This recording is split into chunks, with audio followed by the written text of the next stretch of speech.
लडाई पऱ्यो बाहिर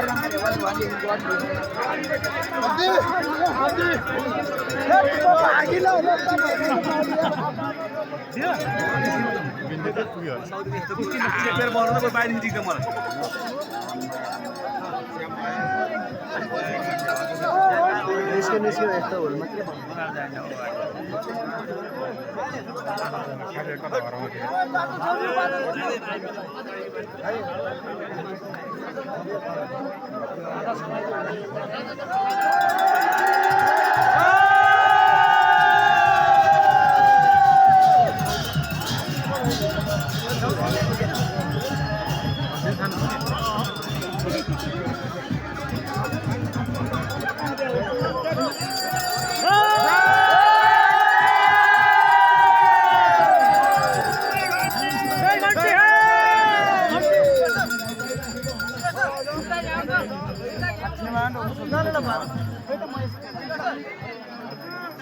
कम नाउरो मको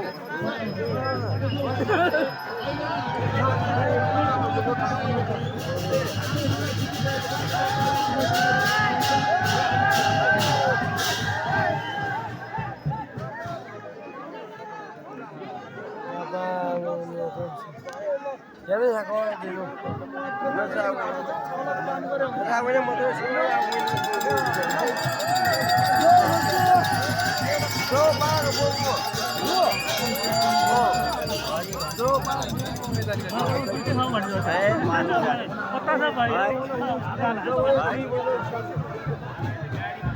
गाड़ी माता गाड़ी सब गाड़ी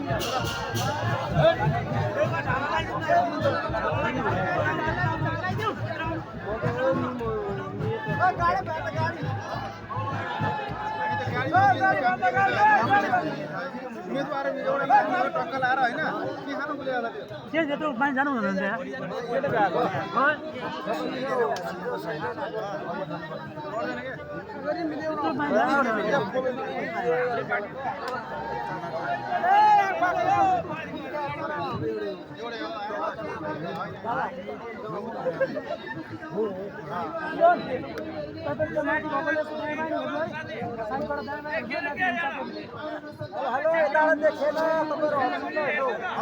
तपाईँहरू ओली दिनु के अर्थमा छ माथि तपाईँ ओली दिनु उम्मेदवारलाई मात्र हेर्नु सबैले हेर्नु पऱ्यो त्यहाँ गएर के पाइन्छ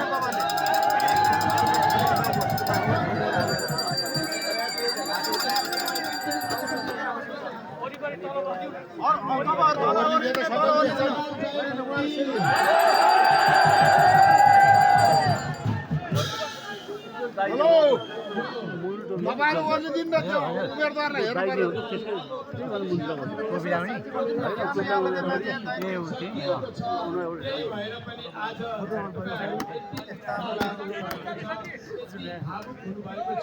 मैले बुझेको छु आजको उत्साह भनेको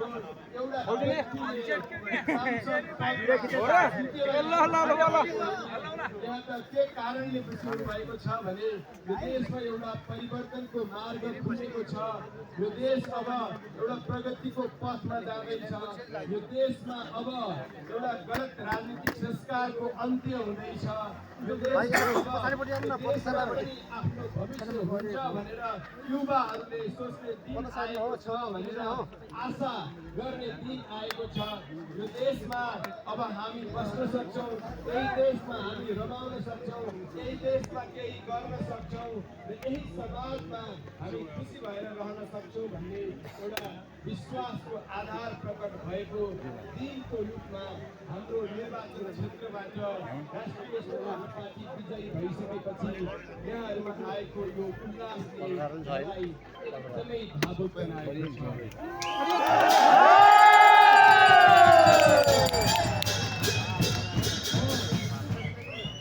म भित्रैदेखि इमान्दारितापूर्वक के भन्न चाहन्छु भनेदेखि मैले कुनै ठुलो मान्छे हुनको लागि, नेता बन्नको लागि, अब म सामान्य जनता नरहनको लागि राजनीतिमा आएको होइन र सांसद पदमा निर्वाचित भइसकेपछि त्योभन्दा पनि तपाईँहरूको प्रतिनिधिको रूपमा आज निर्वाचित भइसकेपछि मैले आफूलाई सेवकको रूपमा लिएको छु।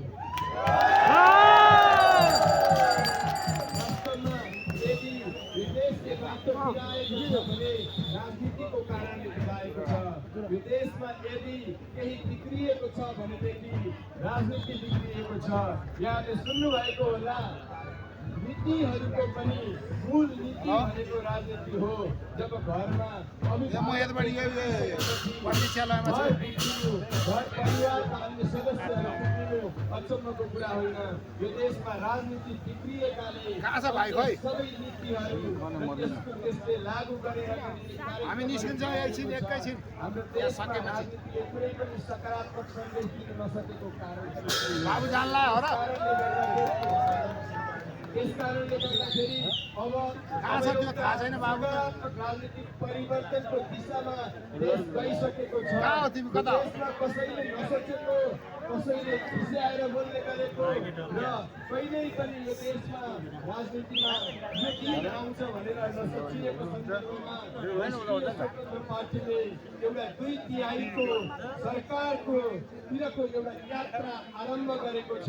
यसले हामीलाई निकै ठुलो हौसला दिएको छ। आम नागरिकले आज टाउको उठाएर हिँडिरहनु भएको छ। के भनिरहनु भएको छ भनेदेखि अब यो देशमा केही हुँदैछ, यो देशमा अब हामी बाँच्ने वातावरण बन्दैछ भनेर म हरेक दिन मेरा निर्णयहरूमा हरेक दिन म जहाँ जान्छु, जे गर्छु, त्यतिखेर म तपाईँहरूको आवाज सुन्नेछु। म विगत केही हप्तादेखि निर्वाचन अभियानको क्रममा तपाईँहरूको घर दैलोमा गएँ, विभिन्न यो क्षेत्रका आम नागरिकहरूसँग संवाद गरेँ र ती समस्याका कुराहरू, निराशाका कुराहरू सबै कुरालाई मैले मेरो मनमा पनि राखेको छु र डायरीमा पनि लेखेर राखेको छु। मैले गर्ने हरेक दिनका क्रियाकलापहरूमा म आम नागरिकहरूको आवाजलाई राखेर उहाँहरूलाई कसरी न्याय दिन सकिन्छ, उहाँहरूको इच्छालाई कसरी सम्बोधन गर्न सकिन्छ भन्ने कुरामा म केन्द्रित रहेर काम गर्नेछु भन्ने प्रतिबद्धता व्यक्त गर्न चाहन्छु। राजनीतिज्ञको हरेक दिन परीक्षा हुन्छ र मेरो पनि हरेक दिन परीक्षा हुन्छ। तपाईँहरूलाई म यो भन्दिनँ कि विक्रम सिंहलाई तपाईँले सधैँ विश्वास गर्नुहोस्, मलाई तपाईँले सधैँ एउटा परीक्षार्थीको रूपमा हेर्नुहोस् र जुन दिन तपाईँले चाहिँ मैले गलत गरेँ कि अथवा बाटो बिराएँ कि भन्ने लाग्छ त्यो दिन मलाई प्रश्न गर्न नभुल्नुहोला र अन्य नेताहरूलाई पनि प्रश्न गर्न नभुल्नुहोला। लोकतन्त्रलाई बलियो बनाउने भनेकै त्यसै गरी हो। 5 वर्षको लागि तपाईँले मलाई निर्वाचित गरेर अब 5 वर्षसम्म मैले काम गर्ने र 5 वर्षपछि फेरि निर्वाचनमा मात्रै तपाईँले हरेक मलाई जिम्मेवार त आफै हुनुपर्छ। यदि जिम्मेवार भएन भनेदेखि खबरदारीको काम चाहिँ तपाईँमा रहेको छ।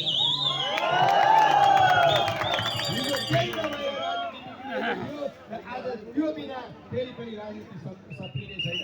कृपया यो कुरा मनमा राख्नु होला। म लामो भाषण गर्ने पक्षमा छैन।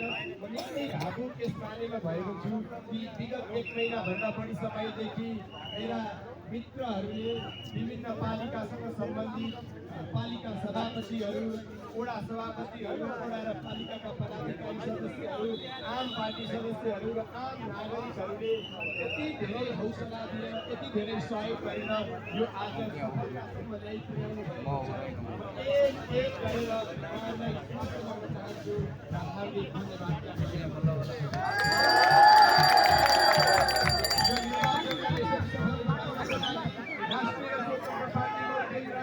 निकै महत्त्वपूर्ण भूमिका निर्वाह गरेको छु। पार्टीका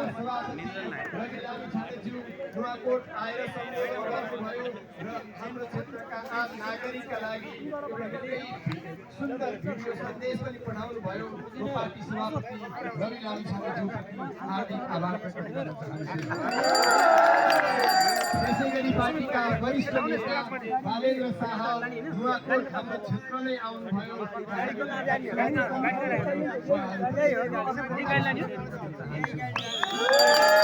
पार्टीका उपसभापति टिपी अर्याल आज पनि यही विषयमा आएर हाम्रो क्षेत्रमा आउनुभएको थियो। विभिन्न दल तबकामा सभापति महामन्त्री लगायत सम्पूर्ण व्यक्तित्वहरू र यो पार्टीका जिल्ला समितिका साथीहरू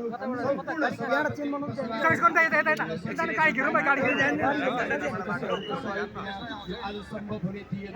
यहाँले खाइ नखाइ यहाँहरूले एक पनि थकाइ नमारी आफ्ना सम्पूर्ण कामहरू त्यागेर यसरी राष्ट्रिय स्वतन्त्र पार्टीलाई यो क्षेत्रमा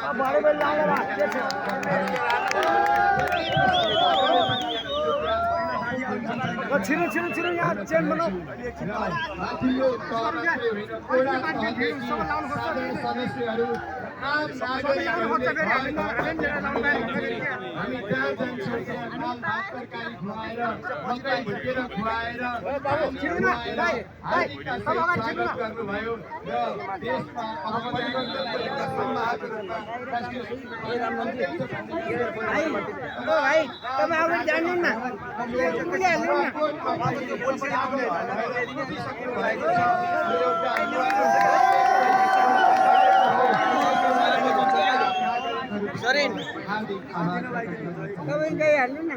अन्त्यमा म के भन्न चाहन्छु भने अब हिजोसम्म तपाईहरूको कर्तव्य थियो। तपाईहरूको म मिडिया मार्फत तमाम आम नागरिकहरूमा मतदाताहरूमा पनि यो अपिल गरिरहेको छु कि हिजोसम्म भोट पनि सुरु हुनुभन्दा अगाडिसम्म घर दैलोमा गएर आम नागरिकमा सहयोग मागिरहेको थिएँ।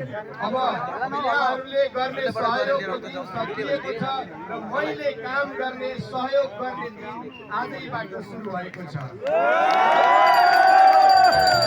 यसको लागि प्रतिबद्ध छु। म के अनुरोध गर्न चाहन्छु भनेदेखि यदि तपाईँलाई कुनै समस्या परेको छ र मैले त्यो समस्याको समाधान गरिदिनु पर्छ र सक्छु भन्ने लागेको छ भने कृपया तपाईँसँग मेरो सम्पर्क नम्बर छ, मलाई सोझै सम्पर्क गरेर काम गर्ने तपाईँको सेवा गर्ने अवसर दिनुहोला। अनुरोध गर्न चाहन्छु कि म यहाँहरूलाई बेला बेलामा आएर भेट्नेछु। हामी बेला बेलामा संवाद पनि गर्नेछौँ, तर काम नपरिकन म काम गरिरहेको हुनेछु। धेरै फोनमा मात्रै व्यस्त भयो भनेदेखि पनि मैले तपाईँका लागि गर्ने काममा बाधा पुग्न सक्छ। तपाईँलाई भेट्ने र तपाईँको लागि केन्द्रबाट गर्ने काममा बाधा पुग्न सक्छ।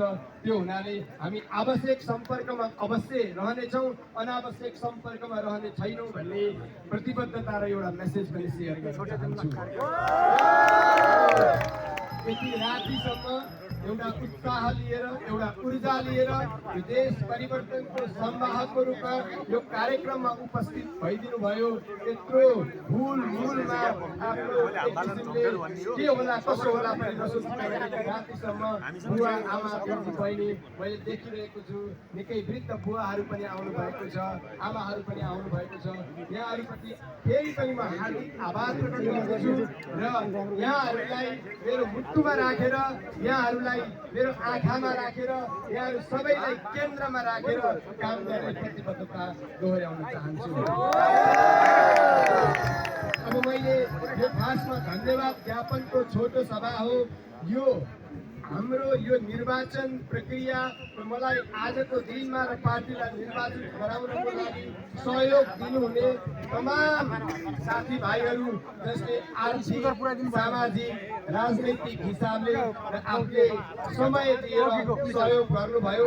तपाईँको सहयोगलाई म सधैँ सम्झिरहनेछु। आज मैले जति धन्यवाद दिएको त्यो अपुग हुनेछ। आउँदा दिनमा मेरो लागि होइन तपाईँको लागि काम गर्नको लागि तपाईँ सबैको साथ सहयोग सुझाव रहिरहनेछ भन्ने म स्वास्थ्य गरिसकेको आज यो कार्यक्रम हुँदै गर्दाखेरि यदि यहाँलाई असुविधा भएको भएदेखि अप्ठ्यारो परेको भएदेखि त्यसको लागि क्षमा प्रार्थी छु र तपाईँहरूको सम्पर्कमा रहनेछु तपाईँहरूको गाउँ बस्तीमा आउनेछु र तपाईँहरूको एउटा भाइ छोरा दाइ जस्तो तपाईँसँगै मिलेर एउटा सामान्य नागरिकको रूपमा तपाईँलाई सेवा गर्ने प्रतिबद्धता पनि व्यक्त गर्नेछु धेरै धेरै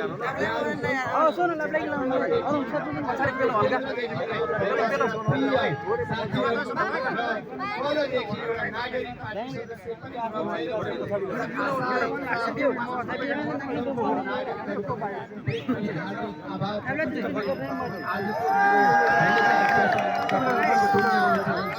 नमस्कार जय भक्ति